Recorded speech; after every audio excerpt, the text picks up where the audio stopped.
El mundo nace cuando dos se besan. Hay citas cuya referencia sale sobrando, y esta es una de ellas y una de tantas de un escritor de talla y alcances universales, ligado íntima e intensamente a México. Nuestro querido premio Nobel, Octavio Paz, y cuando digo nuestro no es una cortesía o un formalismo, es el reconocimiento de la identidad esencial que compartimos con quien buscó, hurgó, pensó, imaginó y como buen poeta creó como nadie para responder a la necesidad vital de encontrar, o mejor dicho, de velar las raíces comunes y también diversas de los pueblos que habitan estas tierras y que formaron un Estado-nación cuyo poder legislativo se presta hoy a hacer un acto de justicia histórica, celebrando su vida y obra, estableciendo el año del centenario de su natalicio con su nombre. Ahí donde el discurso lógico llega a su límite, la poesía traspasa las fronteras para asomarse a las verdades perdidas, a los espacios oscuros, a los misterios escondidos. Por eso es que los ensayos de Octavio Paz no solo son lúcidos e incisivos, producto de una inteligencia y sensibilidad notables, sino también profundos y recónditos, sugerentes y en ocasiones extraordinarios por la forma de abordarlos. Y es que su lenguaje no se queda en la descripción o incluso en la disección de sus preocupaciones, va más allá. El poeta descubre y al descubrir crea y recrea. El laberinto de la soledad, obra emblemática de Paz, es un ensayo poético sobre lo mexicano, insertado en la tradición abierta por el filósofo Samuel Ramos con su legendario texto, El perfil del hombre y la cultura en México.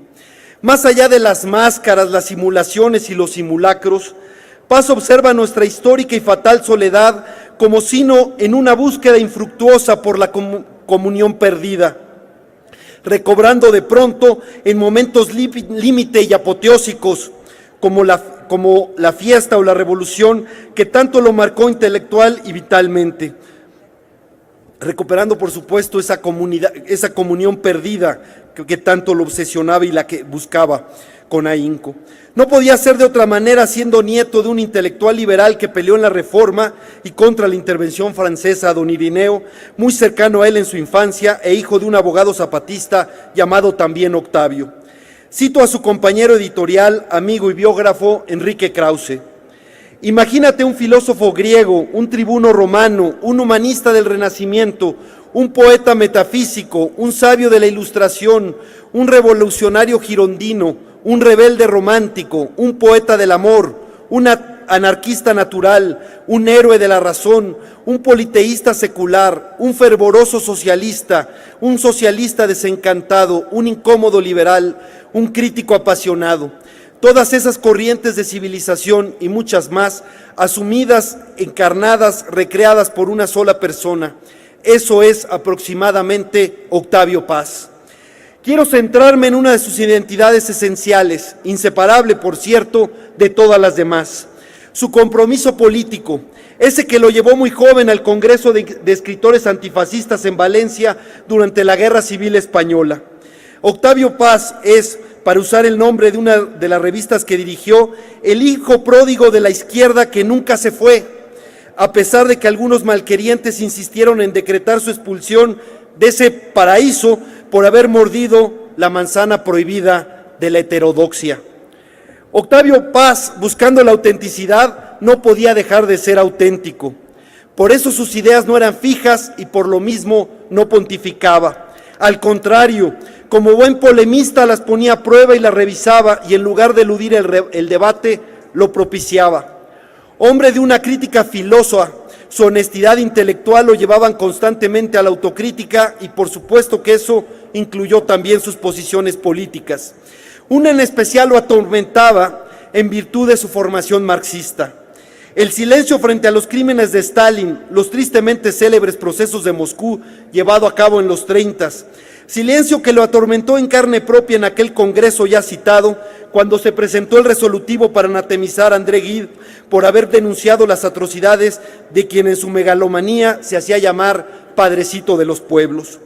Pero no se esperó, como muchos otros, a que muriera Stalin para cuestionarlo, distinguiendo que los errores y desviaciones eran de la burocracia y no del socialismo.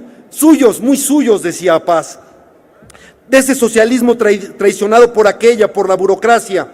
Algo, por cierto, muy similar a lo que el filósofo Adolfo Sánchez Vázquez diría décadas más tarde, de manera provocadora y refrescantemente anticlimática, como tantas veces lo hizo y fue Octavio Paz en el encuentro de su revista Vuelta tras la caída del muro de Berlín. Su largo periodo en el servicio exterior no lo alejó de México. Frente a la represión en 68 tomó una decisión memorable al renunciar como protesta de esa acción criminal e injustificable de un Estado al que luego caracterizaría como ogro filantrópico. En los 70s, cuando América Latina se debatía entre las dictaduras y la guerrilla revolucionaria, tomó partido por la democracia y cuestionó tanto el autoritarismo de los golpistas de derecha como también la que existía en los países del llamado socialismo real, incluida en esto Cuba. Eso sirvió para que fuera víctima de ataques feroces, injustos y desproporcionados por partes de sectores de la misma izquierda que, imbuidos en la tradición estalinista, tendían a prender hogueras morales contra cualquier crítica. Frente a ello, Octavio Paz hizo una analogía, en mi opinión certera, con la intolerancia religiosa que silenció a Sor Juana. También hay iglesias laicas que hacen de su militancia actos de fe, con dogmas indubitables y mesías y sumos sacerdotes y acólitos y corifeos, y no podía faltar inquisidores que guardan la ortodoxia y pureza ideológica. Le doy la razón a Octavio Paz, el socialismo es democrático o no es, y su batalla a favor de la tolerancia, del derecho a discrepar, es muy actual. El derrumbe del socialismo real, por desgracia, no fue el antídoto que pudiera haberse esperado.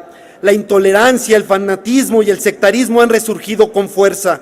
Disentir es para estos nostálgicos del estalinismo un acto de traición, y los discursos mesiánicos en donde los demagogos se vuelven profetas de sí mismos y presentándose como depositarios únicos de la verdad y la virtud anuncian que salvarán a la patria depurándola de todos sus adversarios.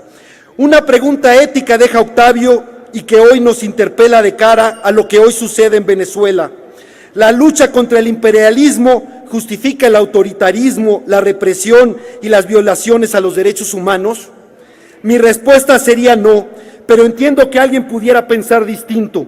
Lo que es inadmisible es que no se tolere el disentir y a los demócratas se les tilde de fascistas por demandar lo que aquí pedían los estudiantes en 1968, respeto a las libertades públicas. Por cierto, también Octavio Paz es muy actual en el debate sobre política de drogas. Nuestro querido poeta fue un crítico conceptual del prohibicionismo y entendió la dimensión antropológica de una práctica que ha acompañado a la humanidad desde su nacimiento y seguirá con ella hasta que ésta desaparezca. Octavio Paz es un gigante de las letras y personaje indispensable para entender el siglo XX en México. Es una parte luminosa de nuestra historia, pero no la historia de bronce que vuelve a los héroes santones e incólumes. No, Octavio es de nuestra historia encarnada, entrañable, contradictoria como nosotros mismos, con pulso y pasión, con dudas y errores, con esperanzas frustradas y resurrectas, con fantasmas y vacíos, con logros y decepciones, con un camino que no termina porque lo valioso no es la meta inalcanzable, sino el andar pleno e intenso que nos puede o no acercar a ella. Termino, diputada presidenta. Gracias. Al final de sus días, Octavio Paz dijo que el reto que se abría tras el final de la Guerra Fría era el de conjuntar la libertad del liberalismo con la justicia del socialismo. Lo suscribo plenamente y pienso que eso debe guiar a la izquierda liberal y democrática por la que empuñó con tanto pasión la pluma. Decía Paz que en su casa de Mixcoac su mantel olía a pólvora, en virtud de su abuelo y su padre que acudieron al llamado de la guerra. Nuestro recinto también huele a pólvora. Veo en nuestras paredes el nombre de muchos grandes héroes que empuñaron las armas en gestas gloriosas al servicio de la patria. Muy justo que estén ahí, pero le quedaría bien a nuestro recinto que también oliera un poco más a tinta. Espero que este justo reconocimiento sea el preámbulo de que por fin veamos en letras de oro en este salón de pleno el nombre de Octavio Paz. Empujaré con otros diputados para que eso, que Octavio Paz esté en letras de oro, suceda antes de que acabe esta legislatura. Modernizar sin privatizar.